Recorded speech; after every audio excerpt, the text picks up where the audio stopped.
Hello students, welcome to Med Dental Inside YouTube channel. So now development of tooth chapter number 5 के BCQs और OSPI को start करते हैं। I hope कि आपने चैप्टर नंबर 5 के जितने भी थ्योरी के पार्ट्स हैं वो देख लिए होंगे और उसके बाद अब इस BCQs वाली वीडियो को स्टार्ट करेंगे, क्योंकि जब तक उनसे कॉन्सेप्ट बिल्ड नहीं हो जाता तब तक इस पार्ट को देखना एज सच कोई इम्पोर्टेंट नहीं है। लेकिन now let's start. First MCQs के ऊपर आते हैं।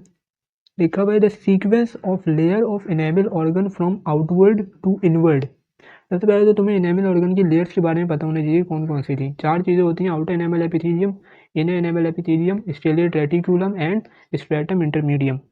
लेकिन उन्होंने जो सवाल किया है वो ये है कि सीक्वेंस बताओ आउटवर्ड से इनवर्ड की तरफ, यानी कि बाहर से अंदर की तरफ आते हुए हमारे पास कौन कौन सी लाइन से बतानी है कि सबसे पहले कौन सी आती है, उसके बाद और सबसे आखिर में क्या आता है। तो तुम लोगों को पता है कि सबसे बाहर जो होती है वो आउटर एनेमल एपिथेलियम होती है। आउटर एनेमल एपिथेलियम को स्टेलेट रेटिकुलम आती है, फिर स्ट्रेटम इंटरमीडियम के सेल्स आते हैं और उसके नीचे जो होती है स्ट्रेटम इंटरमीडियम के वो इनर एनेमल एपिथेलियम है। तो इन ऑप्शंस के अंदर जो आपका है option number C is the correct one. इसी BCQs को वो अलग तरीके से ये पूछ सकता था कि भाई इनवर्ड से आउटवर्ड की तरफ बताओ। BCQ से लिखा जा सकता था the sequence of layer of enamel organ from inward to outward. तो क्या होता है, ये सारी चीज़ें उल्टी हो जाती हैं। सबसे पहले इनर एनेमल एपिथेलियम आती है, फिर स्ट्रेटम इंटरमीडियम, फिर स्टेलेट रेटिकुलम और उसके बाद आउटर एनेमल एपिथेलियम। तो वो BCQs किसी भी तरीके से आपको घुमा फिरा के दे सकते हैं। बस आपको कॉन्सेप्ट अगर आपका अच्छा होगा तो आपको किसी भी तरीके से वो चीज़ डिलीवर हो, आप उसका सही आंसर तक पहुँच सकते हो। तो नाउ नेक्स्ट क्वेश्चन के ऊपर आते हैं। नेक्स्ट क्वेश्चन, अच्छा मैंने इस पार्ट के अंदर ना कुछ डिफ़िकल्टी लेवल जो है मिक्स हैं। कुछ क्वेश्चन बहुत मुश्किल हैं और कुछ क्वेश्चन जो है वो आसान भी हैं। तो ये आसान क्वेश्चन है। Question number 2, which is glycosaminoglycans is, कि ग्लाइकोसमाइनोग्लाइकेंस क्या है। ए में लिखा हुआ है हाइड्रोफोबिक, बी में हाइड्रोफिलिक, सी में लाइपोफिलिक और डी में एम्फीफिलिक। तो हमें पता है कि जो ग्लाइकोसमाइनोग्लाइकेंस है वो हाइड्रोफिलिक होते हैं। अच्छा, तो इसी क्वेश्चन को घुमा के वो ऐसे भी दे सकते हैं कि ग्लाइकोसमाइनोग्लाइकेंस हमारे पास इनेमल ऑर्गन की कौन सी लेयर के अंदर बनते हैं। तो हमें पता है कि जो स्टेलेट रेटिकुलम होती है वो हमारे पास ग्लाइकोसमाइनोग्लाइकेंस उसके अंदर होते हैं। तो नेक्स्ट क्वेश्चन के ऊपर आते हैं। तो germ consist of all of the following except. तो जर्म पता है तो उसके अंदर 3 चीज़ें होती हैं। इनेमल ऑर्गन होती है, डेंटल पेपिला होता है और डेंटल फॉलिकल होता है। तो क्या चीज़ इसके अंदर नहीं है जो इस ऑप्शन के अंदर दी है, विच is dental lamina. Dental lamina क्या होता है, जिससे आगे जाके ये तीनों चीज़ें बनती हैं, लेकिन तुझ जन के अंदर हमारे पास ये 3 चीज़ें इंक्लूडेड हैं। ठीक है, नेक्स्ट क्वेश्चन के ऊपर आते हैं। Which is reduce enamel epithelium is formed by the. अच्छा, अब ये मुश्किल क्वेश्चन आ गया। एक मैंने पार्ट 6 के अंदर बताया था कि रिड्यूस इनेमल एपिथेलियम के अंदर क्या क्या चीज़ें होती हैं। 4 चीज़ें मैंने बताई थी, उसमें से एक इनर एनेमल एपिथेलियम था, एक आउटर एनेमल एपिथेलियम था, स्ट्रेटम इंटरमीडियम था और स्टेलेट रेटिकुलम था। ये 4 चीज़ें हमारे पास रिड्यूस इनेमल एपिथेलियम बनाती है। लेकिन जब तुम ऑप्शन के अंदर देखो तो ए ऑप्शन में लिखा हुआ है कि जी ameloblast, outer enamel epithelium, stratum intermedium and dental papilla. तो डेंटल पेपिला तो आ गया, वो इससे तो ये ऑप्शन ख़त्म हो गया। उसके अगले बी पार्ट में भी इन्होंने डेंटल पेपिला लिखा हुआ है तो ये भी ख़त्म हो गया। सी के अंदर लिखा हुआ है ameloblast, outer enamel epithelium, stratum intermedium and stellate reticulum. इसको छोड़ते हैं, अभी अगले वाले पे आते हैं। Oral epithelium, outer enamel epithelium, stratum intermedium, rest cells of Malassez, dental papilla. तो इस पार्ट के अंदर भी डेंटल पेपिला आ रहा है तो ये भी खत्म। अच्छा, सी के ऊपर आओ तो तुम लोग बोलोगे सर इसमें इनर एनेमल एपिथेलियम की जगह उन्होंने अमीलोब्लास्ट लिखा हुआ है। तो इवेंचुअली जो इनर एनेमल एपिथेलियम होती है वो आगे जाके अमीलोब्लास्ट ही बनाती है। तो इस वजह से ये वाला जो ऑप्शन है ये हमारे पास करेक्ट है। कौन सा ऑप्शन करेक्ट है इसका? C option is the correct one. अच्छा, नेक्स्ट क्वेश्चन के ऊपर आते हैं। epithelial cells of the inner and outer enamel epithelium proliferate from the cervical loop of the enamel organ to form a double layer of cells known as। अच्छा, ये पूरी book की line आ रही है, समझो जो हमने बुक में पढ़ा था पूरी वही लाइन उन्होंने यहाँ पे कॉपी पेस्ट कर दी और पेपर के अंदर भी इसी देखो से ही सवाल आते हैं। तो ये कोई कहीं और से उठा के नहीं देते, वो बुक की लाइन्स को उठा के देते हैं। अब जब बुक की लाइन्स आपको बताएं तो आपको कोई टेंशन वाली बात ही नहीं है। लेकिन है रूट डेंटिन, बी में है रूट स्ट्रक्चर, सी में है एपिथेलियल पर्ल्स और डी में है हर्त्विक एपिथेलियल रूट शीट। तो हमें पता है क्या बनता है, हर्त्विक एपिथेलियल रूट शीट बनती है। तो D option is the correct one. Next question के ऊपर आते हैं। The sheet of dental lamina often contain a concavities filled with connective tissue known as. Question पढ़ते तुम लोगों को आंसर पता चल गया है इसका आंसर इनेमल निच, और कोई ऑप्शन हो ही नहीं सकता क्योंकि इनेमल निच की जो डेफिनेशन है वही यही है कि भाई जो शीट ऑफ डेंटल एनामल है उसमें कॉन्केविटीज डेवलप होती हैं और उससे एनामल निच बनता है जाता है। एनामल कॉर्ड क्या होता है, एनामल ऑर्गन क्या होता है, एनामल नॉट क्या होता है, सब आपको पता है अगर आपने मेरी वाली वीडियोस को कवर किया हुआ है तो। नेक्स्ट क्वेश्चन के ऊपर आते हैं। The region where the inner enamel epithelium meet and outer the region where the inner and outer enamel epithelium meet at the rim of enamel organ is known as. अब इसके क्या है, इसको क्या कहते हैं। ए में लिखा हुआ है जोन ऑफ रिफ्लेक्शन, हाँ कहते हैं। बी में लिखा हुआ है सर्वाइकल लूप, हाँ ये भी कहते हैं। सी में लिखा हुआ है हर्ट्जबर्ग एपिथेलियल रूट शीट, नहीं ये तो नहीं कहते। और डी में लिखा हुआ है बोथ ए एंड बी, तो क्या ऑप्शन सही है, बोथ ए एंड बी। इसमें ऐसे कहते हैं कि जब भी आपके पास कोई BCQ आए या MCQ आए तो उसके सारे ऑप्शन आपको कवर करने चाहिए। अगर बच्चा पहले वाले ऑप्शन को देख के उसको टिक कर आ जाता तो उसका ये सवाल गलत हो जाता, क्योंकि इसमें दोनों नाम थे इसकी, जोन ऑफ रिफ्लेक्शन भी कहते हैं उसको या सर्वाइकल लूप भी कहते हैं। नाउ नेक्स्ट क्वेश्चन के ऊपर आते हैं, which is supporting structures of the tooth are develop from. हमें पता है कि जो सपोर्टिंग स्ट्रक्चर है टूथ के वो किससे डेवलप होते हैं। ए ऑप्शन है dental papilla, no. B dental lamina, नहीं। सी डेंटल फॉलिकल, हाँ। तो सपोर्टिंग स्ट्रक्चर है हमारे पास 3 which is पीडियल, bone and cementum, वो किससे डेवलप होते थे, डेंटल फॉलिकल से। अच्छा एक और क्वेश्चन इसके बाद उन्होंने दिया हुआ है कि the only physiologic breakdown of epithelium in the body is due to. इसीलिए होता ही है कि तुम्हारी एपिथेलियम होती है वो ब्रेकडाउन होती है, सही है, किसी इन्फेक्शन की वजह से, किसी इंजरी, कोई इंजरी हो गई जिसकी वजह से एपिथेलियम, या बर्न्स, किसी की स्किन जल गई उसकी जो ऊपर वाली एपिथेलियम थी वो ख़राब हो गई, कि किसी मैकेनिकल इंजरी की वजह से हो सकती है, थर्मल इंजरी की मैंने बात की, बैक्टीरिया इन्फेक्शन की वजह से हो सकता है। लेकिन ये कह रहे हैं कि नहीं, वो तो सारी पैथोलॉजिकल है। एक फिजियोलॉजिकल ब्रेकडाउन भी होता है हमारी एपिथेलियम का। वो क्या होता है, जो हमारे पास होता है वो होता है विच इज़ टूथ इरप्शन, कि जब हमारे पास टूथ ओरल कैविटी के अंदर इरप्ट हो रहा होता है, जो हमारी एपिथेलियम होती है वो क्या होती है, ब्रेकडाउन होती है, और उसके नीचे से टूथ आता है, तो वो एक फिजियोलॉजिकल ब्रेकडाउन होता है एपिथेलियम का। तो ये BCQ में आता है ऐसा क्वेश्चन।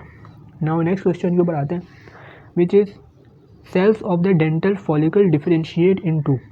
ये जो डेंटल फॉलिकल के सेल थे वो किन चीज़ों में डिफरेंशिएट होते हैं। अगर तुम लोगों को पता हो डेंटल फॉलिकल से क्या बन रहा था, सीमेंटम, सीमेंटोब्लास्ट बन रहे थे, ये सीमेंटोब्लास्ट बनते हैं उससे सीमेंटम बन जाता है। उसके अलावा इसके अंदर एक और चीज़ क्या थी, फाइब्रोब्लास्ट है जिससे PDL बनता है, और ऑस्टियोब्लास्ट है जिससे बोन बनती है। तो हम ऑप्शन के ऊपर आते हैं, ये फर्स्ट वन है सीमेंटोब्लास्ट, तो आंसर तो हमें मिल गया। नेक्स्ट ऑप्शन भी पढ़ लेते, ओडोंटोब्लास्ट नहीं, वो तो डेंटल पेपिला था। अमीलोब्लास्ट नहीं, वो तो एनामल ऑर्गन से, एनामल एपिथेलियम से आ रहे थे। और D all of the above, तो वो तो हो ही नहीं सकता। तो क्या ऑप्शन सही है, option A is correct one. Now अगले क्वेश्चन के ऊपर आते हैं, eruption of tooth in the oral cavity occurs when.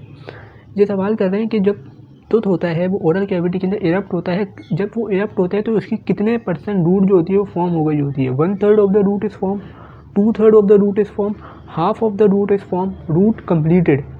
तो आई थिंक कि हमने जो टूथ डेवलपमेंट का चैप्टर पढ़ा था उसके अंदर रूट फॉर्मेशन के अंदर ये लाइनें नहीं लिखी हुई थी, ये किसी और चैप्टर के अंदर है, शायद फर्स्ट चैप्टर के अंदर है हमारे 10 किड्स के, तो उसका BCQ शायद यहाँ पर आ गया है। तो तुम लोगों को पता होगा कि जो 2/3 ऑफ द रूट होती है वो फॉर्म हो गई होती है, और उसके बाद जाके हमारे पास टूथ ओरल कैविटी के अंदर इरप्ट होता है। अच्छा उसके बाद ये सवाल कर रहे हैं कि student observing a histological slide of developing tooth ectomesenchymal cells encapsulated enamel organ and dental papilla, what are these cells called। ये बोल रहे हैं कि एक डेंटल स्टूडेंट है जो एक हिस्टोलॉजिकल स्लाइड को ऑब्जर्व कर रहा है टूथ की, वो ये देखता है कि कुछ एक्टोमीसेंकाइमल सेल्स हैं जो एनामल ऑर्गन और डेंटल पेपिला दोनों को कवर किए हुए हैं। तो वो कौन से सेल्स हैं, हमारे पास डेंटल फॉलिकल के सेल्स हैं, ठीक है। तो इसका आंसर क्या है, A which is dental follicle. Next question. अच्छा अब यहाँ से हमारे पास ऑस्पी शुरू हो गई है। अच्छा अब ऑस्पी का मैं थोड़ा सा बता दूं कि ऑस्पी के अंदर किस तरीके से, अब ऑस्पी के अंदर ये होता है कि आपके सामने कोई स्टेशन आता है और उसमें आपकी ये डायग्राम होती है। इस डायग्राम के रिलेटेड जो ऑब्जर्वर होता है वो आपसे 3, 4, 5 क्वेश्चन, तो अगर तुम्हारे पास ये डायग्राम आ गई और ऑब्जर्वर ने तुमसे पूछा कि आइडेंटिफाई इट, तो क्या बोलोगे इसको कि sir this is the histological section of dental papilla and dental follicle. ये हिस्टोलॉजिकल सेक्शन है जिसमें हमारे पास शो हुआ है कि डेंटल पेपिला और डेंटल फॉलिकल का। अच्छा फिर नेक्स्ट क्वेश्चन को कर लेते हैं कि लेबल करें इस डायग्राम को, इस डायग्राम की लेबलिंग। ये मैंने तो बहुत सारी दी हुई है कि ABCD कोई एक या दो चीज़ें होती हैं उनको लेबलिंग करने का बोल देते हैं, या हो सकता है कि सारी को करने का बोल दें। अगर तुमने बुक पढ़ी हुई है तो तुम्हें पता होगा कि भाई A में क्या है, B में क्या है, C में क्या है, D में क्या है। ये मैं लेबल नहीं करवा रहा, ये तुम लोग कमेंट सेक्शन के अंदर लेबल करोगे। और हर ओएसपी में बेसिक 3 होंगी शायद ओएसपी मैंने इस पार्ट के अंदर डाली हुई है, तो उन सबकी लेबलिंग कमेंट सेक्शन में मुझे चाहिए। तो सेकंड क्वेश्चन क्या था, लेबल इट, तो इसको लेबल करके मुझे कमेंट सेक्शन में सबके रिप्लाई आने चाहिए, ठीक है। उसके बाद नेक्स्ट क्वेश्चन वो करते हैं कि what is the fate of, अगर वो कर ले कि what is the fate of C, ये सी है जो ये हमारे पास यहाँ पे दिखाया हुआ है कि इस सी का फेट क्या है, यानी कि इस सी से आगे जाके क्या चीज़ बन रही है। तो जब तुम लोगों को पता होगा कि ये सी क्या चीज़ है, लेबलिंग के अंदर जब तुम्हें पता होगा कि ये सी क्या चीज़ है, तो तुम्हें ये भी पता होगा कि इस सी से आगे जाके क्या चीज़ बन रही है। तो वो चीज़ भी कमेंट में मुझे मेंशन करना है कि सी क्या था और सी से क्या चीज़ बनेगी आगे जाके, ये कमेंट सेक्शन में मेंशन होना चाहिए। अगला क्वेश्चन है कि what is the fate of B, कि जो बी चीज़ है, ये बी इससे आगे जाके क्या बनेगा। सबसे पहले तुम्हें बताना चाहिए कि लेबलिंग क्या है, बी है क्या चीज़, कौन सा स्ट्रक्चर, उससे आगे जाके क्या चीज़ बनेगी, तो ये कमेंट सेक्शन में बताना। उसके बाद सवाल कर रहे हैं कि from B and C which structure appear first. सवाल समझो, बोल रहे हैं कि बी में से और सी में से, अब बी कोई एक स्ट्रक्चर है और सी भी एक स्ट्रक्चर है, ये कह रहे हैं इन दोनों में से पहले कौन अपीयर होता है, बी पहले आएगा या सी पहले आएगा। तो मैंने इस डायग्राम के अंदर तुमसे 5 सवाल किए थे। The first one is identify it, वो मैंने तुम्हें बता दिया। उसके बाद के जो 4 सवाल मैंने किए उसके आंसर तुम लोग कमेंट सेक्शन के अंदर दोगे। फर्स्ट क्वेश्चन है लेबल इट, सेकंड क्वेश्चन में बोल रहा हूँ what is the fate of structure C, third question है what is the fate of structure B, और लास्ट क्वेश्चन है कि from B and C which structure develop first, कि बी और सी में से कौन सा स्ट्रक्चर होगा जो पहले डेवलप होगा। तो इस ओएसपी के अंदर हमने 5 क्वेश्चन को कवर किया, और जो आपकी ओएसपी आती है उसके अंदर भी इसी तरीके के क्वेश्चन आते हैं।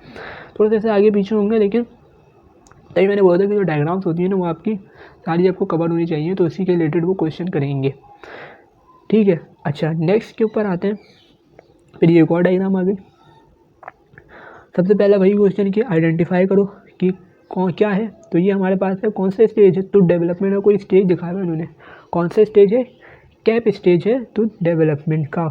अच्छा, नेक्स्ट क्वेश्चन जो तुम लोग कमेंट सेक्शन में उसका आंसर दोगे कि इन सारी चीज़ों को लेबल करोगे। थर्ड क्वेश्चन है what is the fate of structure D, जो डी स्ट्रक्चर है जो ये दिखाया है उन्होंने यहाँ पे, इससे आगे जाके 2 चीज़ें बनती हैं, वो 2 चीज़ें क्या बनती हैं, उनके आंसर कमेंट सेक्शन में आने चाहिए।